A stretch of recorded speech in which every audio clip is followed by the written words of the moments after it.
I accidentally became the leader of a cult because I was doing a bit I forgot to end. It all started as a joke, a stupid, harmless little joke. I was working at this indie coffee shop in Portland, the kind of place where every barista has a septum piercing, a philosophy degree, and a homemade tattoo gun. During slow shifts, we entertained ourselves with character bits. There was Barista Dave the Vampire, who refused to serve garlic, Susan from HR, who handed out fake write-ups for vibe violations. And then there was mine, Ezekiel, the root prophet. Ezekiel was a bizarre spiritual guru I invented one slow Thursday. He wore a burlap robe, claimed to receive visions from the Great Spud, and spoke only in potato metaphors. I don't even know why. I was mopping and just blurted, "Be not afraid of the fryin' oil, child. It is but life's baptism." It killed. Everyone lost it. So Ezekiel stuck. I started posting skits as him on TikTok and Instagram. I'd head out to Forest Park in robes and sandals, stand on tree stumps, and deliver absurd sermons like, "Boil thy ego and salt thy soul. Do not fear the rot. It is merely the potato returning to the earth." People loved it. A few posts went mildly viral. Comments ranged from, "I'd join this cult TBH," to, "Why is this kind of profound?" Then I made a website, thetuberspath.com, full satire, fake scripture, the teachings of the golden fry, the sacred peel. I even added a potato-mint tracker, a parody progress meter that moved you closer to starch-lightenment, the more carbs you logged. It was the dumbest, funniest thing I'd ever done, and people started taking it seriously. "Your teachings helped me through a dark time. Is there a local group in Chicago I can join? What are the rules around sweet potatoes? Are they heretical?" I laughed, shared the weirdest ones with coworkers, and we made a rule. For every serious email, I had to write a new Ezekiel sermon for our lunch break. Then someone from Seattle DM'd me a photo of a shrine, candles, burlap cloth, and a golden russet potato reverently centered on a tiny altar. Above it, "The tuber sees all." I stared at the screen, waiting for a "LOL just kidding." It never came. That same night, I got an email from a woman named Kendra. She said the phrase, "The root does not fear the dirt," helped her through a breakup. She asked if I did gatherings or in-person peelings. Peelings? I hadn't even said that. She came up with it herself. Still, I figured the joke had peaked. Then I woke up to a PayPal notification. Someone had sent me $50 with the note, "For your ministry. May your mash be ever fluffy." That's when the shift started. I was still laughing, but also, $50? For potato wisdom? What if I just kept going? No one was getting hurt. People were finding comfort, even if it came from a man in the woods preaching carb-based metaphors. And it was still funny, right? So when someone asked if I'd ever do a live sermon, I didn't say no. I booked the back room of a vegan cafe for the sermon. It felt on brand. Earthy lighting, mismatched chairs, a chalkboard wall covered in affirmations like,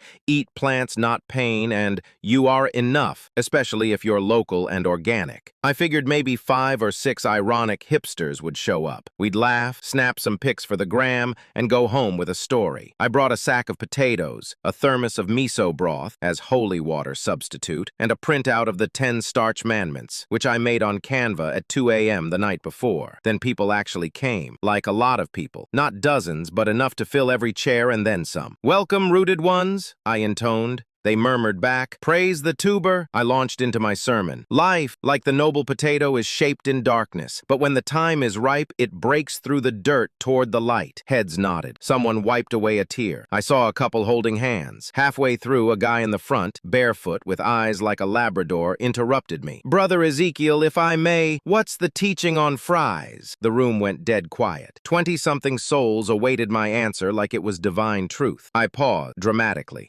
"Fries," I said solemnly, "are the split tongues of the faithful, born of heat, baptized in oil. To consume them is to consume trial itself." He whispered, "Oh my God," like he just discovered fire. We passed around a basket of roasted fingerlings, which I dubbed the communion of crunch. Everyone took one and chewed in reverent silence. One woman cried. I don't think it was about the potato. Afterwards, people stayed. They asked questions. They offered donations. One guy tried to confess sins to me in the alley behind the cafe. Another gave me a tiny hand-knit potato cozy for the sacred spud to rest in. When I got home, I found a dozen new PayPal donations and 3 emails asking if I'd considered starting a retreat. A retreat? I was still a barista. My rent was late. My most recent grocery purchase was off-brand ramen and a single banana. I had no business leading anyone, but somehow I already was. The next day, someone tagged me in a TikTok of them chanting, "Mash be with you," in a circle around a fire pit. The bit had officially gone rogue, and now apparently I had a congregation. The retreat was never supposed to happen. I floated the idea as a joke on my Instagram story. What if we all just went into the woods and peeled away our worldly attachments and maybe some Yukon Golds? Within an hour, I had 47 DMs saying yes. Some offered cabins. One guy had a hookup for a commercial potato peeler. Another offered to bring a ceremonial yam, which I didn't have the heart to correct. So we did it. We called it the Great Unrooting. 32 people showed up to a rented lodge outside Bend, Oregon. They brought crystals, blankets,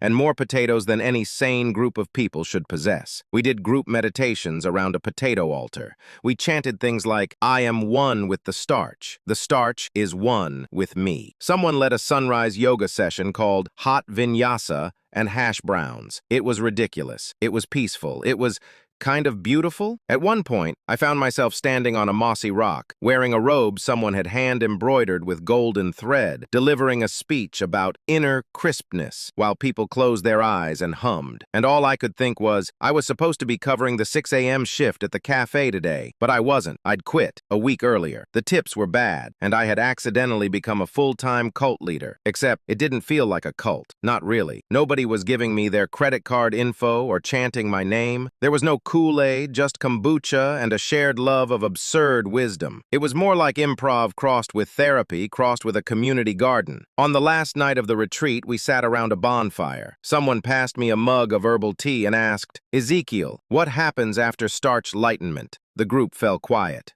I looked into the flames, thought for a second, and I said, after starch lightenment comes compost. We return what we've peeled. We rot with grace, and from us new roots grow. Dead silence. Then applause. Sniffling. Someone whispered, "That's the realest thing I've ever heard." I don't know how I got here. I don't know what I'm doing.